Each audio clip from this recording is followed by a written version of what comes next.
Welcome back. For the next several videos, I'm going to do some coaching that you can then use to coach your sages on how to connect with the arriving generations. This is the greatest thing that God has left us to do, is to pass wisdom, insight, knowledge, and mistakes, and how to avoid those mistakes on to the next generation. But that doesn't happen naturally, not in North American society, and particularly not at this era of time. Because again, there's this mindset of almost shelving people who were not brought up in this digital age.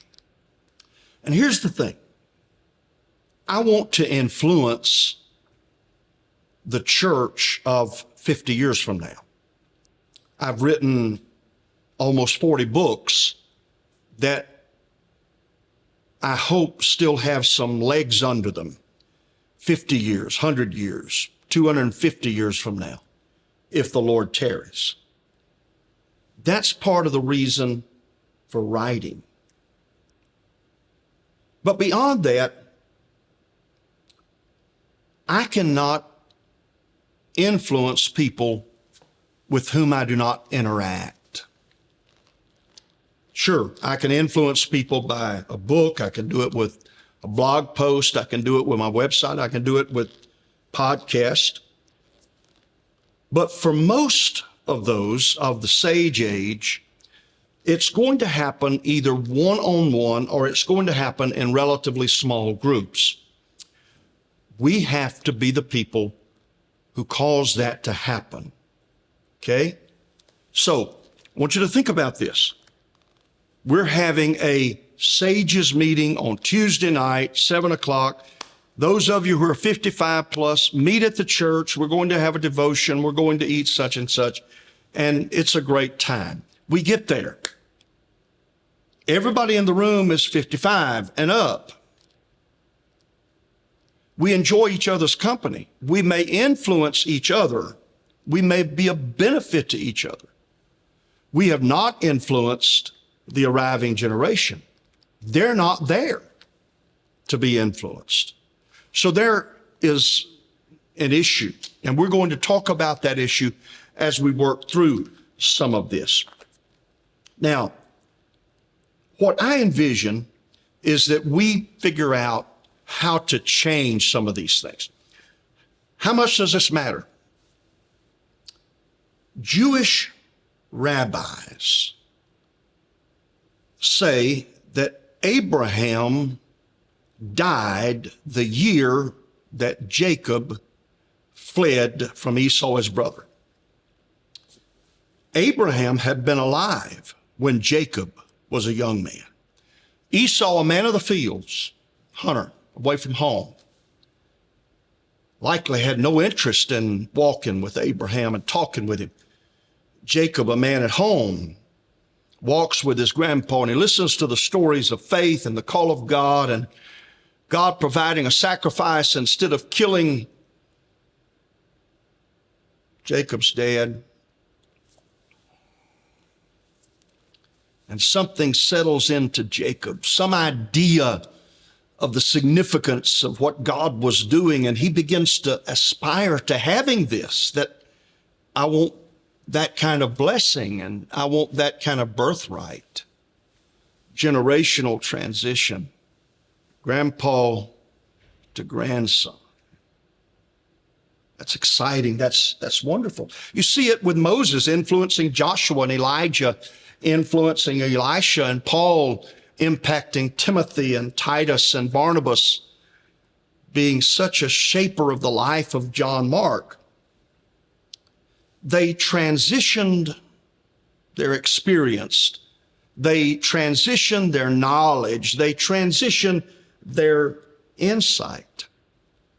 The clearest indication of our responsibility in this is when Paul wrote to Timothy and said, I want you to take what I've given you and give it to faithful men who will pass it on to other faithful men. And of course, I'm paraphrasing that.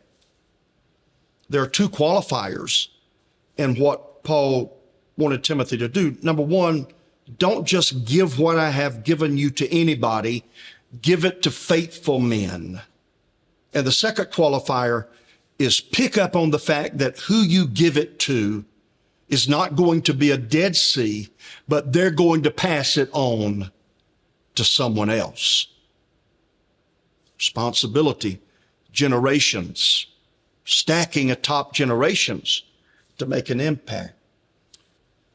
Getting what I envision accomplished is going to take strategy. It's going to take ongoing effort.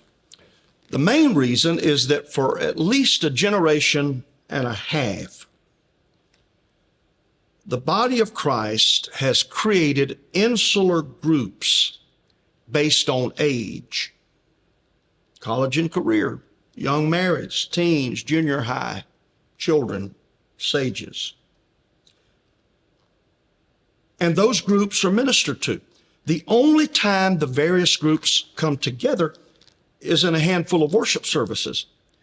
If I worship across the building from a person who is 22 years old, and that's the only time that we're within 50 feet of each other, the odds of me influencing him goes to nothing. And this is where the idea in the business world of silos comes into play.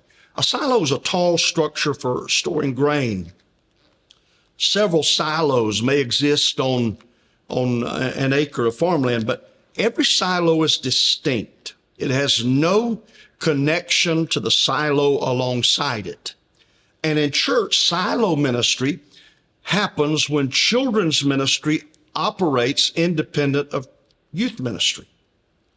Young adult ministry, young marriage ministry operate with no interaction with sages. I want you to think about how silo ministry is not particularly healthy. Okay, now I'm going to move beyond sages here for just a minute.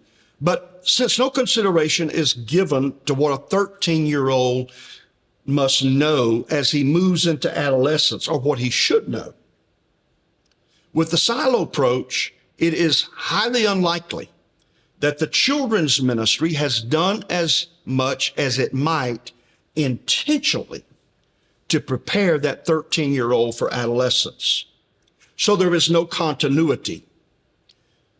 Are 15, 16, and 17-year-olds prepared to date and to make a decision that I'm only going to date people who I anticipate that I might marry, and here are the qualifications that I want, and I'm not going to take anything less than that, and it be biblically based?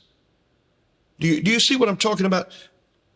Are we preparing, are we connecting people for the next stage, for the next season of life? Now, that little bit of trail that I chased down was by intent. It was to help you think about the limited interaction between your sages and teens in the church, the sages and young adults, the sages and young married couples, the sages and those who are middle-aged. Bible's clear. The sages, the elders, are to transfer their insight to the arriving generation. But how can that happen if the married couples are over here in one silo, the sages are here in another silo, and there is no connection? There's no interaction. This group over here, locked into this building, cannot impact this group over here who are in an entirely different silo.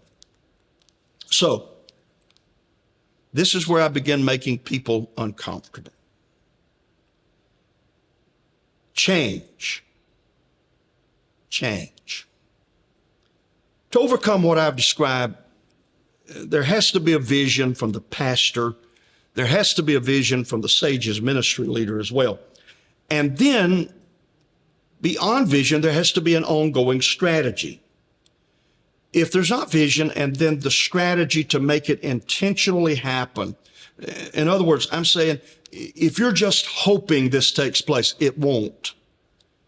If you're just anticipating that they're accidentally going to bump into each other on the aisle and the glory of God that's been on a sage is going to fall on a 17-year-old, it's not. Okay? This has to be intentional. And if it's not intentional, your Abrahams will never impact and influence your Jacob. Your Pauls are not going to impact and influence Timothy. And Elijah is never going to become a mentor for the Elishas who are coming behind him. What we need is this thing called osmosis. Osmosis is the process of gradual or unconscious assimilation of ideas or knowledge. And it's going to come up several times in the next few videos. So several problems are on the table.